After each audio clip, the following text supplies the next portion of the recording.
camera for the body, it rests in there.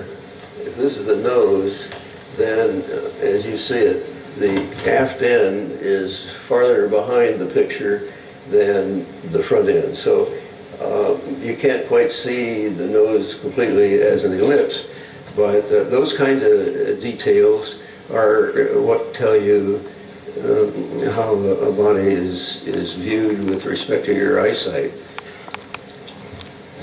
Okay. Now here is my picture from our condo deck. Our deck was like that deck, and I had my camera resting on the rail, like one of these rails. And I was shooting towards Santa Cruz, as you can see, and you can see that everything is all clouded up here. You see a dark spot, which indicates something's there, and so on. I don't know whether you can see the one here and the one down here, but that's where the body is located. And then there's a projection from the body, which is labeled 2. Now this is a blow-up, which makes it more clear that there was a body right in here. This curve says that this thing is rounded. Oh my God, and, several of them. Here is a cloud structure that's there. And the body's labeled 1, between these two ones. And then there's a projection here. Yes? When you face the screen, we can't hear you because you're not speaking into the mic. Okay. Right into that mic. Okay. There is a projection from the side here, and that's labeled 2. You can see some rising elements up here for 3, and they're fairly substantial, and so you can get some indication of what's making the clouding effect.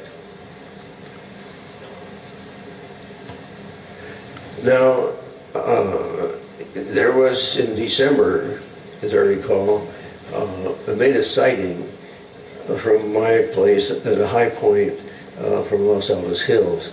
And this had been going on for some time, and I finally got off my duff and photographed this object. It had shown itself as a multicolored glimmering light, and I finally decided, hey, we got to know more about that thing. And at the top here is a streamer, and right in here is the end, and here is some cloud-like structure, and here is the other end in here. And you can see it has some color to it, and it's not just white, but all of that twinkles. And so when you look up in the sky, if you see something that's intensely bright and it twinkles different colors, and you see some streamers popping out, like I showed you, that's not an airplane because it shoots out these streamers in all directions. And so you can get more interest that way in what you're looking at and understand it. Now, I want to know where this vehicle was geometrically, and okay, they've got the picture tuned up here so that you can see that we did a sighting from Los Altos Hills, and I was down in Santa Cruz, and my wife was in Los Altos Hills, and she made a bearing fix on the thing, and at an agreed time, why I made my sighting on the Santa Cruz beach. And what you see there is 2 lines that intersect, and they intersect about 60 miles off of the coast, and about 65 statute miles away from Point CERN, which is lower down. Now, I'm going to mention the loss of the acronym or the Macon Graf Zeppelin, and it is a Zeppelin. It's not a Graf Zeppelin, but it's from the German design, Zeppelin. I knew Colonel Walter Gaspar, who was the officer of the day at the time the Macon went down. And I remember his saying, well, it went down off of Point Sur. And I thought, well, gee, that's interesting. And so during the preparation for this talk, I searched around, and I found, lo and behold, the coordinates of where it went down.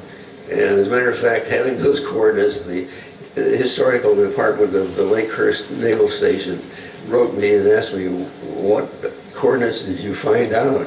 Because they would like to record that. So, yeah, it was a little work to do that, but it was a lot of fun. Now, in fact, to be lightened up so people could see it better, but that is the Macon ship, and it went down off of Point Sur, and its coordinates are just a degree away in terms of latitude, and only a few minutes away in terms of let's see, 1 degree away in terms of longitude, and just minutes away in terms of latitude. And this thing carried 83 people, lots of gear. It's capable of carrying airplanes. It's a warship, and it went down in practically the location where we made our sighting. Now, the Orion airplane went down in the same area. So here we have a couple of warships that have gone down off of Point Sur. And I think the characteristic, the fact that there were capabilities, this thing could carry 4 airplanes, it begins to tell us something about what we can expect in terms of attitude from our extraterrestrial friends that obviously are out there. Oh, Michael. So, well, that's my own opinion. Maybe you won't disagree with me.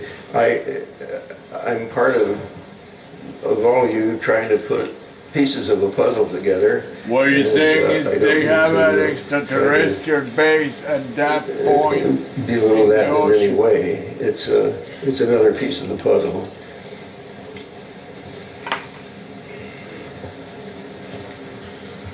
Okay, now we're going to move on to talking about Saturn, and that could be brightened up. It's going the wrong way. The thing about this chart is that it shows that between the encounter that Voyager 1 had on the date that's given there, 12 November, and then Voyager 2 came along, there's only 9 months difference in the time that these 2 missions were conducted. Now the party line, and I use party line as what NASA says, you know, this is what we're going to tell the public. And they stick to a party line for a while, and then when they see that's not going to work, why they come up with another party line. Much the same as they do in politics. The story was at the time that rings were made of primordial matter. The rings were essentially static, and that there was no material in the Cassini division. Well, when I took notes of Voyager 1 encounter live on TV, and I had about a stack 1/4 inch thick of notes, and then Voyager 2 came along, lo and behold, there was stuff in the Cassini division, and that was sort of a no-go. That was not expected. So now they've changed the party line to say it's broken up moons and big ice chunks out there and so forth.